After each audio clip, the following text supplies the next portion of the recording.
জানিয়ে দিব এই মুহূর্তে গুরুত্বপূর্ণ আপডেট আন্তর্জাতিক সংবাদের শিরোনাম। শুরুতেই থাকছে হামলার আগেই পাকিস্তানকে জানিয়েছে ভারত। এবারে জানিয়ে দিব সেভেন সিস্টার্সকে যুক্ত করতে ভারতের নতুন প্রকল্প। আরও জানাবো অপারেশন সিন্দুর পাকিস্তানকে হামলার তথ্য দেওয়ায় রাহুলের তোপের মুখে জয়শঙ্কর। এদিকে নাইজেরিয়ায় সশস্ত্র বাহিনীর হামলায় নিহত 23 জন, নিখোঁজ বহু। সব শেষে জানিয়ে দিব গাজায় ইসরায়েলি বাহিনীর হামলায় 146 জন নিহত। এতক্ষণ শুনছিলেন আপডেট সংবাদের শিরোনাম, এবারে বিস্তারিত। তবে তার আগে অনুরোধ রইল ভিডিওটিতে একটি লাইক এবং কমেন্ট করে জানিয়ে দিন ভিডিও সম্পর্কে আপনার মূল্যবান মতামত। আরও জানিয়ে দিন ভিডিওটি কোথা থেকে দেখছেন বা কোন জেলা থেকে দেখছেন। হামলার আগেই পাকিস্তানকে জানিয়েছে ভারত। অপারেশন সিঁদুর চালানোর আগে পাকিস্তানকে অবহিত করা হয়েছে বলে জানিয়েছেন ভারতের পররাষ্ট্রমন্ত্রী এস জয়শঙ্কর। তার এই স্বীকারোক্তির পর দেশটির রাজনৈতিক অঙ্গনে তোলপাড় শুরু হয়েছে। প্রধান বিরোধী দল কংগ্রেসের নেতা রাহুল গান্ধী বলেছেন, হামলার আগে পাকিস্তানকে সব কিছু জানিয়ে দিয়ে ভারতের নিরাপত্তা ও সেনাদের জীবনকে ঝুঁকিতে ফেলে দেওয়া হয়েছিল। তিনি ক্ষুব্ধ হয়ে জিজ্ঞেস করছেন, আগে জানানোর কারণে পাকিস্তান কয়টা বিমান ধ্বংস করেছে ভারতের? সামাজিক যোগাযোগ মাধ্যম এক্সে রাহুল লিখেছেন, এই হামলার আগে পাকিস্তানকে জানানো ছিল অপরাধ। পররাষ্ট্রমন্ত্রী প্রকাশ্যে স্বীকার করেছেন, ভারত সরকার এটি করছে। কে এটির অনুমোদন দিয়েছেন? এর কারণে আমাদের বিমান বাহিনী কতগুলো বিমান হারিয়েছে। রাহুল গান্ধী জয়শঙ্করের একটি ভিডিও প্রকাশ করেছেন। সেখানে তাকে বলতে শোনা যায়, পাকিস্তানে সন্ত্রাসী অবকাঠামোতে হামলার আগে পাকিস্তানকে অবহিত করা হয়। জয়শঙ্কর বলেন, অপারেশনের শুরুতে আমরা পাকিস্তানকে একটি বার্তা পাঠিয়ে বলি, আমরা সন্ত্রাসী অবকাঠামোতে হামলা চালাচ্ছি এবং আমরা পাক সেনাদের কিছু হামলা চালাবো না। এতে পাক সেনাদের দূরে এবং এতে জড়িত না হওয়ার সুযোগ ছিল, কিন্তু তারা আমাদের এই ভালো পরামর্শ না নেওয়াকে বেছে নেয়।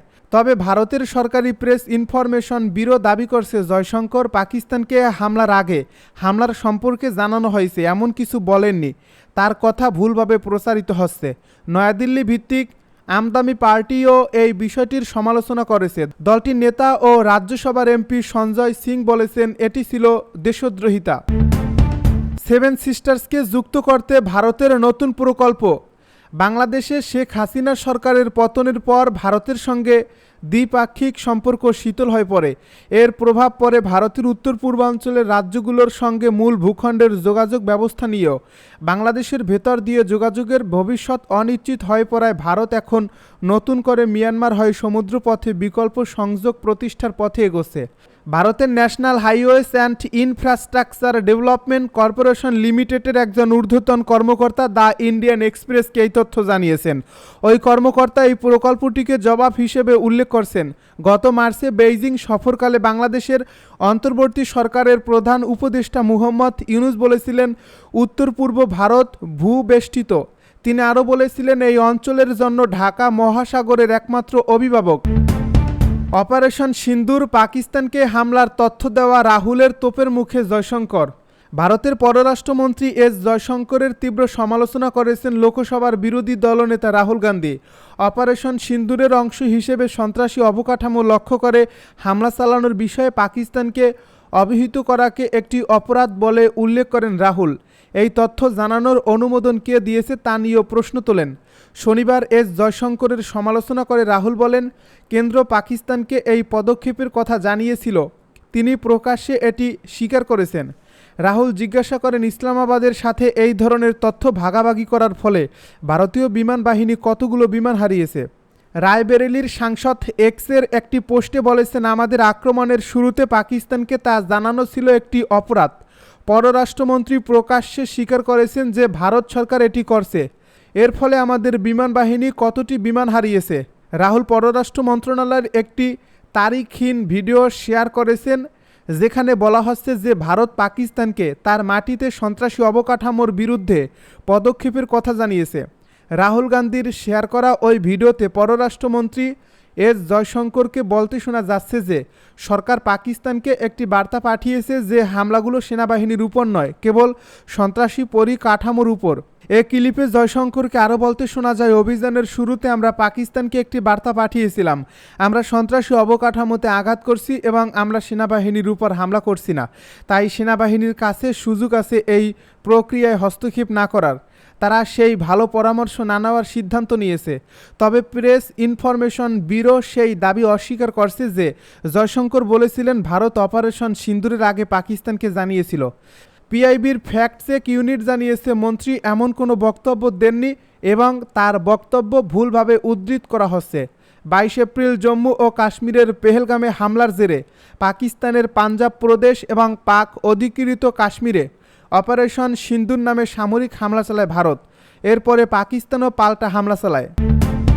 নাইজেরিয়ায় সশস্ত্র হামলায় নিহত 23 জন, নিখোঁজ বহু। উত্তর পূর্ব নাইজেরিয়ার বর্নো রাজ্যে আবারও ভয়াবহ সশস্ত্র সংগঠনের হামলার ঘটনা ঘটছে। স্থানীয় বাসিন্দা ও নিরাপত্তা সূত্র জানিয়েছে তারা অন্তত 23 জন কৃষক ও জেলেকে হত্যা করছে এবং আরও অনেককে অপহরণ করছে। বৃহস্পতিবার সকালে বর্নো রাজ্যের মালাম কারান্তি গ্রামে এই ঘটনা ঘটে।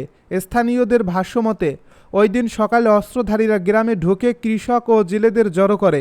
এরপর তারা নির্বিচারে গুলি চালায় এবং ধারালো অস্ত্র দিয়ে অনেককে হত্যা করে। একজন বাসিন্দা সানি আওয়াল জানিয়েছেন নিহতদের মধ্যে অধিকাংশই শিম চাষের সঙ্গে জড়িত ছিলেন।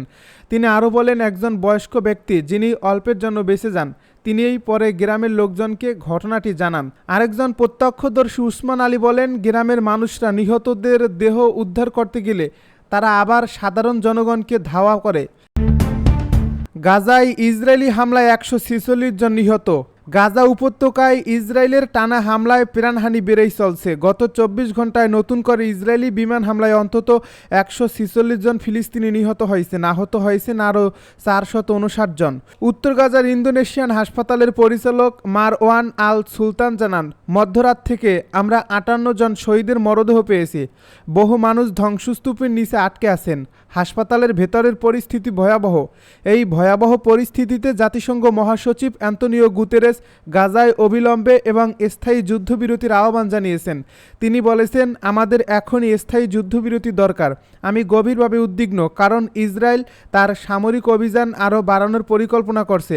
অন্যদিকে গাজায় মানবিক সংকটও চরমে উঠেছে। রেড ক্রিসেন্ট ইসরায়েলের প্রতি আহ্বান জানিয়েছেন যেন গাজায় মানবিক সহায়তা পৌঁছানোর জন্য সীমান্ত ক্রসিং খুলে দেওয়া হয়। সংস্থাটি জানিয়েছে গাজার মানুষ এখন ক্ষুধার্ত এবং যন্ত্রণাদায়ক অবস্থায় দিন কাটাচ্ছে। এদিকে আজ বাগদাদে শুরু হওয়া আরব লীগের বার্ষিক সম্মেলনে মুখ্য আলোচনা হয়ে উঠেছে গাজায় চলমান গণহত্যা। 34তম আরব শীর্ষ সম্মেলনের উদ্বোধনী ভাষণে ইরাকের প্রধানমন্ত্রী মোহাম্মদ শিয়া আল সুদানি বলেন, এই গণহত্যার মতো কদর্যতা ইতিহাসে আর দেখা যায়নি।